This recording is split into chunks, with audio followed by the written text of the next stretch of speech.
नमस्कार शेतकरी मित्रांनो पाहुयात अहिल्यानगर जिल्ह्यातील महत्त्वाच्या अशा कृषी उत्पन्न बाजार समिती राहुरी येथील आजचे म्हणजे दिनांक 2 ऑगस्ट 2026चे कांदा बाजार भाव। चला तर मित्रांनो जाणून घेऊया आज राहुरी येथे किती कांदा गोण्यांची आवक ही दाखल झालेली आहे, कुठल्या प्रकारच्या कांद्याला कशा प्रकारे बाजारभाव मिळालेला आहे याबद्दल सविस्तर माहिती। मित्रांनो आज राहुरी येथे एकूण 20,699 कांदा गोण्यांची आवक ही दाखल झाली होती। त्यामध्ये काही सुपर लॉटला 2,700 रुपयांपासून 3,000 रुपये क्विंटलपर्यंत बाजारभाव मिळाला आहे, तर एक नंबर क्वालिटीचा कांदा 2,005 रुपयांपासून 2,600 रुपये क्विंटलपर्यंत विकला आहे।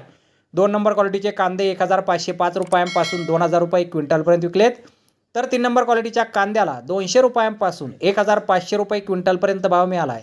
आणि गोल्टी कांदा आज 200 रुपयांपासून 2,000 रुपये क्विंटलपर्यंत कृषी उत्पन्न बाजार समिती राहुरी येथे विकला गेलेला आहे। तर धन्यवाद शेतकरी मित्रांनो, व्हिडिओ शेवटपर्यंत पाहिल्याबद्दल। व्हिडिओ आवडल्यास व्हिडिओला लाईक करा, शेअर करा, चॅनलला सबस्क्राईब करा। पुन्हा भेटू अशाच एका नवीन व्हिडिओमध्ये। जय जवान जय किसान।